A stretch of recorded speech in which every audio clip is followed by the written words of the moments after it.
Hello and welcome back to the Fit as Flock podcast. I am your host, Lindsey Bush, and today we're just going to dive right in.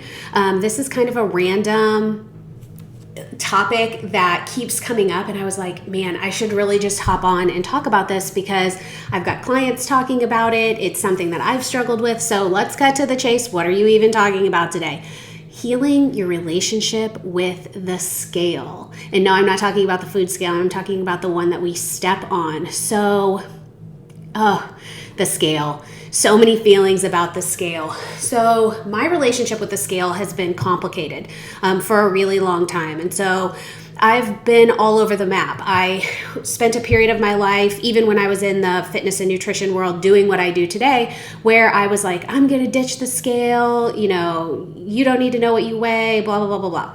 And that was all fine and good until I, over time, rather quickly, not super quickly, but over a period of time, put on 10 pounds. And I really didn't know it had happened. So I stepped on the scale and was shocked to find, because I wear a lot of stretchy clothes, like I look at myself in the mirror every day. And so, you know, you don't necessarily see it come on. And at that time, I was also thinking about having another child. And so I got pregnant. It was kind of a surprise pregnancy. And so, I doubled down on that weight gain, and that's fine. Like, it's not that big of a deal, but it has made me really spend some time around healing my relationship with the scale. So what I have done personally to do this is started weighing every single day. So I do that because then I can track trends and I can allow myself to be logical when the scale goes up instead of freaking out. So if I step on the scale and see that it has gone up 3 pounds overnight, I know that I did not eat that big of a calorie surplus to actually gain 3 pounds overnight, for example. And that can be so frustrating for a lot of people. It's really important that we realize, especially as women, that there are so many factors that influence the scale.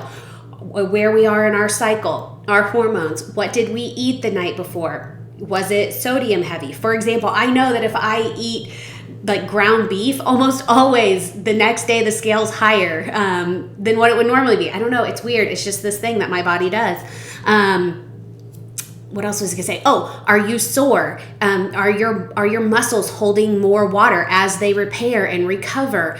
How did you sleep? Sleep affects how numbers show up on the scale as well. Are you extremely stressed? That's another factor as well. Stress plays into our hormones. And so I don't have strong feelings like it has to be one way or the other. You're either on the scale or you're off the scale. But what I do think is really important is that we call it what it is. It's one measure of progress. I would argue that it is way more important to take progress photos versus using the scale. Like, if I had to tell you or advise someone to pick, you have to pick one or the other, I would absolutely all day long pick progress photos, because so many times body recomposition can actually be occurring. So you're losing fat, gaining muscle, especially at the early stages of a fitness journey. So your number on the scale may not change very much, but your body is physically changing a lot. And if all you're doing is looking down at the number between your feet on the scale, it's not going to tell you the full story.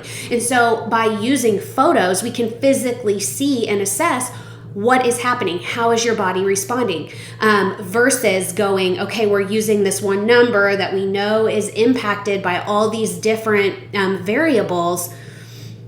It can be really frustrating to only have that to rely on. Now, I do think using a scale is important in that we want to see what it's doing. We want to understand trends and patterns. But what I often tell clients that come to work with me for the first time is stay off for a period of time, especially if you are highly triggered by the scale. So I run a program that runs for 7 total weeks. So I will advise my new clients to weigh at the beginning and not weigh again until the end of the program, because what can happen is, what if you step on that scale and it's an artificially high day because you're at a certain point in your cycle, you ate a sodium heavy meal the night before, and you're recovering from a really hard workout. And so the number is artificially inflated You step on the scale, you've been doing all the right things, you see this inflated number, and you're like, what the heck? What I'm doing isn't working. And you go into full-on panic mode. It becomes this whole spiral, especially if you're newer to getting used to the fluctuations on the scale. Now, I'm not going to sit in front of you here and lie and say that I never get triggered by the scale anymore, because that's simply not true. The triggers are much less intense because I know these different variables. I can run them through my mind and go, okay, let's be honest with ourselves. Where have we been on this, and this, to understand what different things I've done that have influenced the scale, or what things, maybe not even that I have done, but that are going on externally that are influencing the scale weight. So all of that to say, if you are someone only relying on the scale as a measure of progress, I would highly encourage you to please take photos. I just wrapped a session and I can't even begin to tell you how many women did not lose significant pounds, but their body looks totally different in their before and after photos. So using that is a really important measure if that's not something that you're currently doing. Really also using the scale for what it is and understanding all the different things that impact it. I just had a client check in with me today and she's like, oh my gosh, I hate the scale. I got on and it's up 3 pounds and I don't understand why, because I'm doing all the right things. And I'm like, my heart breaks for her because I get that. I've been there and I'll be there again. And it is so wildly frustrating. But when we can start to understand that there are variables beyond our control that impact the number that we see, it takes some of the emotion away from it and becomes more scientific, quote unquote, if you will. You can go, okay, this variable where I am in my cycle, I can't really control that. My muscles retaining water for repair, can't really control that. Things like that. And so the scale becomes less powerful. I also believe that we can almost somehow, in some way, desensitize ourselves to the scale by getting on it more frequently, right? The more frequently you get on it, the more frequently we look at that number, and it holds less power over us. One of the best pieces of advice that I give to myself and my clients is, before you step on that scale, ask yourself, how do I feel today? How do I feel in my physical body? Do you feel good? I had the client that I was just referring to said, I felt like I looked really lean today. So, and then she got on the scale and saw the 3 pound increase and was super frustrated. But it's like, can you go back? Can you go back to that initial feeling that you had? You felt like you looked lean. So lean hard on that. Plug into that feeling versus the feeling of defeat because the scale didn't say what you expected it to say. And I know it's hard because as women, we've been so conditioned that number is so important and we need to have it as low as humanly possible in all the things. And this is not an episode about, this is not meant to be all encompassing. So this may not apply to you if you're someone that has extreme triggers to the scale or disorders around it or eating disorders and things like that. I am not suggesting that you should heed my advice if that is the situation that you are in. My recommendation would be to seek a professional that is certified to assist you in those specific areas. I'm talking from a general perspective. When I'm talking about the general population of women that I work with specifically, and what I've seen many women struggle with from my experience over the years being a fitness and nutrition coach. So I just wanted to throw that in there.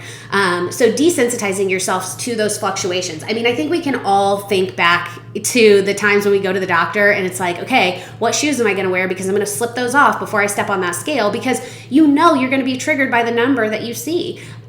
Y'all, that's me. I'm the same way. And so I just wanted to share this with you. I hope that it can be somewhat informative and encouraging. I want you to take away from this that if you are going to use the scale, that you track trend data.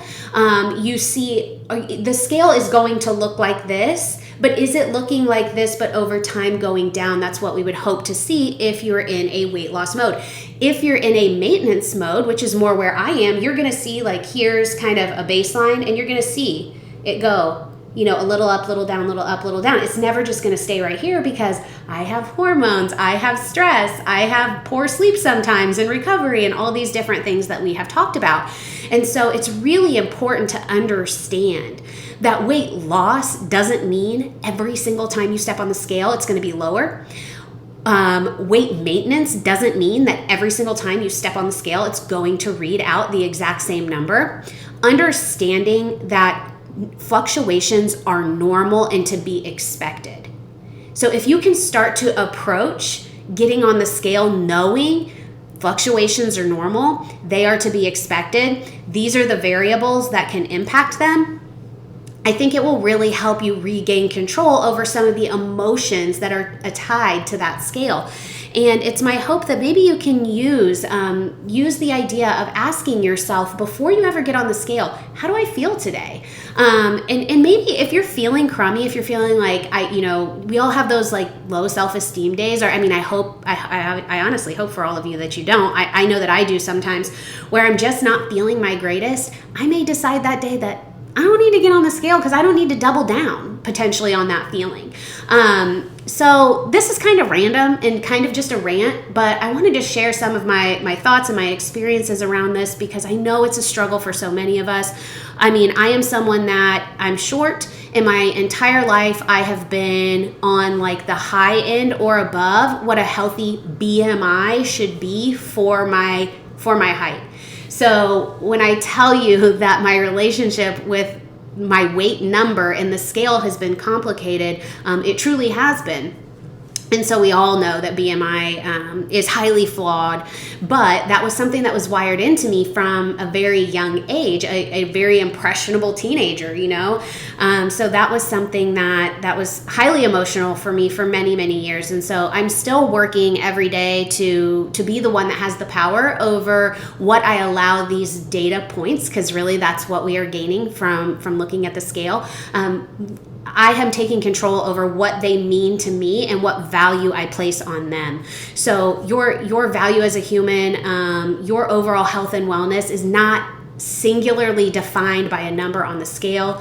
You are not defined by a number on the scale. It is simply one measure of progress. So if you take anything away from this today, I hope you'll take two things. One, please take those before photos, take those after photos, take those progress photos so you can visibly see the changes that are occurring in your body versus simply relying on the the weight scale. And number two is asking yourself, how do you feel before you get on the scale, giving yourself some positive affirmations before you do that, or opting not to if it just doesn't feel like it's the right day for that for you. So all of that to say, there are so many variables that you cannot control that are going to impact that number on the scale. And so the next time you get on and you're feeling triggered, I hope that you'll think back to this podcast and remember, no, I promise you, you did not gain 3 pounds of fat overnight. I hope you found this helpful. Talk to y'all soon. Love y'all.